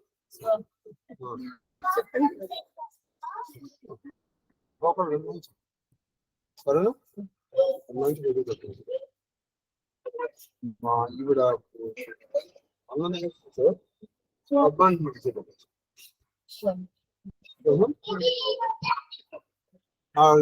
ఈవిడ ఆవిడ లేదనుకోండి అప్పుడు వాణి నాన్న చెప్పండి. అట్లా అతి దృఢ నిశ్చయముగా అట్లా అతి దృఢ నిశ్చయంబుగా పలికిన మామూలు దృఢ నిశ్చయం కాదు, పరమ దృఢ నిశ్చయం కాదు. పలికిన తన పుత్రుని కనుగొని తన పుత్రుని చూశాడు. ఎవరయ్యా? ధర్ముడు, యమధర్మరాజు. ఏది సువాసన రక్షణ? సువాసన రక్షించుకోండి. తన పుత్రుని చూసి ధర్ముడు యమధర్మరాజు అది అధిక సంప్రమ చాలా ఆనందం పడ్డాడు. అది తన పుత్రుని చూసి, తన శిష్యుని చూసి అలా మెచ్చుకోవాలండి. శిష్యుడి జన్మధన్యం, పుత్రుడి జన్మధన్యం. అటువంటి పుత్రుడు శిష్యుడు ఒక్కడు చాలు. అది సారమయాకృతి వాసి ఒక్క రూపం వదిలేసి ఆత్మరూపము దాని తన నిజస్వరూప స్వస్వరూపాన్ని పొందాడు యమధర్మరాజు. ఏమి ధర్మరాజు రా నాయన, నిన్ను కన్నందుకు నా జన్మధన్యం రా. పరమ సంభ్రమకృత ప్రణతి అటువంటి తన ధర్మాన్ని చూసేటప్పటికి ఎంతో సంభ్రమం, ఆశ్చర్యంతో ఆయనకి నమస్కరించాడు ధర్మరాజు. ఆనంద భరితుండు ఆయన చూసేటప్పటికి ఆశ్చర్యము ఆనందం కలిగినటువంటి ధర్మరాజు నృపాలుతో ఆనందంతోనూ ఆశ్చర్యంలో మునిగిపోయిన ఆ ధర్మరాజుతో ఆ యమధర్మరాజు ఇలా అంటున్నాడు. ఏమంటున్నాడు? నీ పుణ్యవృత్తము నిర్మల మేధయు అఖిల భూతంబుల కలుగు దయయు నాదు చిత్తము వత్స కోకుడిక. నాకెంతో ఆనందం కలిగిందిరా ఈ పనులు చూస్తే. ఏమిటంటే నిర్మల మీద నిర్మల ఏ మాలిన్యము లేనటువంటి నీ తెలివితేటలు. రెండు అన్ని భూతములు అంటే అన్ని జీవుల యందు నీకు తెలియదు. సుధాముడు అదే అడిగాడు. ఈ పాదకమల సేవయు నీ పాదార్చకులతోటి నెయ్యం నితాంత అపార భూత దయయు తాపసమందార మాకు దయసేయగదే. అన్నారా? కాబట్టి ఆ భూత దయ ఉండాలండి. అఖిల భూతములు దయ. మూడోది మొదటిది నీ పుణ్యం, నీ మంచి క్యారెక్టర్, ఇవన్నీ నన్ను చాలా ఆనందపరిచాయి నాయన. నాదు చిత్తము నాదు చిత్తము ప్రమోదమున ప్రమోదమున చేర్చు. భూలోకమున ఇట్టి భూలోకమున ఇట్టి వారి చూడండి యమధర్మరాజు అంటున్నాడు భూలోకములో నీ అంత ధర్మాత్ములు ఎవరన్నా ఉన్నారా అని ఆయన లేరు. ఉన్నారా అంటే లేరు అని అర్థం. తొల్లియును ద్వైత వనమున తొల్లియును ద్వైత వనమున దోష దూరమైన దోష దూరమైన నీ మనమున నీ తెరకు మనమున అలసిన జరగవలసిన నువ్వు అప్పుడు ద్వైత వనంలో కూడా వీళ్ళు పడ్డారు. అప్పుడు కూడా నువ్వు ఎవరిని కొడియావు? నలుగురు పడి చనిపోతే ఎవరైనా నీకు ఎవరినైనా ఒక్కళ్ళని బతికిస్తానంటే నువ్వు నకులుని కోరు. అదేమిటయ్యా అంటే మా నాన్నకి ఇద్దరు భార్యలు కుంతి మాతృ. కుంతిలో పెద్ద కొడుకు నేను ఉన్నాను, మాతృ కొడుకులు ఇద్దరు తెచ్చిపోయారు, అందులో ఒకరిని బతికించాను. నువ్వు భీమార్జున వాళ్ళు అప్పుడు నీ ధర్మాన్ని నేను మెచ్చుకున్నాను. అప్పుడే మీకు నేను కన్నడ భారతంలో ఒక పద్ధతి కూడా చెప్పాను, మీకు గుర్తుండి ఉండేవాడు. తర్వాత వీను నీరు రోజు వీను నీరు రోజు అంటే నీరు కోసం వెతుకుతూ నీదకు అనుజులు మృతులైన నీ అన్నదమ్ములందరూ చనిపోయారు. నీకు ఒకనాడు దాహం వేసింది, అన్నాడు నీళ్లు తీసుకొస్తామని చెప్పేసి ఆదేవుడు వెళ్ళిపోయాడు, పడి చచ్చిపోయాడు. అందరూ ఆ కథ గుర్తుంది. నలుగురు పడి ఆఖరికి ధర్మరాజు వచ్చాడు. అప్పుడు శరీరం అని చెప్పింది, నువ్వు నా పర్మిషన్ తీసుకోకుండా నువ్వు నీళ్లు తాగలేవు, తాగావో మీ నలుగురు అన్నదమ్ములాగానే చచ్చిపోతావు. అయ్యా చెప్పండి, నేను కొన్ని ప్రశ్నలు వేస్తాను, దానికి సమాధానాలు చెప్పా. అయితే నీళ్లు తాగు, నీ అన్నదమ్ముల్లో ఒక్కడిని బతికిస్తాను. అప్పుడు ఈయన భీముని కోరుకోలేదు, అర్జునుడిని కోరుకోలేదు, నకులుని. అప్పుడు ఆయన అడిగాడు, అదేమిటయ్యా నువ్వు వీడిని కోరుకోవచ్చు కదా అంటే, మాతృ కొడుకు ఒక్కడన్నా బతుకున్నాను. చాలా బాగా చెప్పానని అనుకున్నాను, నలుగురిని బతికించానయ్యా. అప్పుడు అలా ఇప్పుడు ఇలా ఇద్దరు పరీక్షించారు, ఎవరు? యమధర్మరాజు, ఇంద్రుడు. ఒక్కని కోరు బ్రతికించదాని పలికితే నేను నిర్మలాత్మక నీతో ఒక్కని బతికిస్తానని చెప్పాను నీతో. దానికి నీవు చిత్తమున తల్లుల నిద్ర తలిచి నీ మనసులోని ఇద్దరు తల్లుల్ని తలుచుకుని మాలో కన్నా ఒకండు కలిగిన అలుప్త వారల యందు కలిమి లోకానుమతంబు కాదే. లోకానుమతంబు కాదు, మా కుంతి కొడుకులో ఒకటి నేను బతుకున్నాను మరి, కానీ మాతృ కొడుకులు ఇద్దరు అయిపోయారు. కానీ ధర్మం కాదండి తలచే నువ్వు. నకుల ఆర్ధిత ధర్మము అనుమతిని వీణులకింపుగా నకులు వేడి నా చెవులకి ఇంపుగా ఆనందం కలిగేట నువ్వు నకులుని కోరుకున్నావు. అంటే మీరు ధర్మంగా మాట్లాడితే పెద్దవాళ్ళు మెచ్చుకుంటారు. నువ్వు పెద్దవాళ్ళు నన్ను మెచ్చుకోలేదు, వాళ్ళని మెచ్చుకున్నారని ఏడిచే బదులు నువ్వు ధర్మంగా మాట్లాడటం నేర్చుకో, ధర్మంగా ఉండడం నేర్చుకో. అప్పుడు ఆటోమేటిక్గా పెద్దవాళ్ళు మెచ్చుకుంటారు. కాబట్టి నువ్వు నకులుని కోరుకున్నావు, అందుకని మాద్రి కొడుకుల్లో కూడా ఒకడు బతుకున్నారు. నేను చాలా సంతోషించాను అయినా దానికి అప్పుడు అన్నారు. తద్వ్యథం ఎందుకు కలుపుని అంత నీతి పరుడు ఎక్కడున్నాడయ్యా ఈ రోజు అన్నాడు. తర్వాత 63 అయిపోయినాయి. ఈ ఇందులో 97 పద్యాలు ఉన్నాయి కదా. రేపు మనం వీలైతే 18 లేదా 9 పద్యాలను రేపు గుర్తు పెట్టుకోండి. 665వ రోజు, 665వ రోజు అంటే రేపటితో కలిపి మనకి 11 రోజులు. మహాదేవ్ మహాదేవ్ సువాసిని లక్షణ జరుగుతుంది. చక్కగా చూసి నమస్కారం.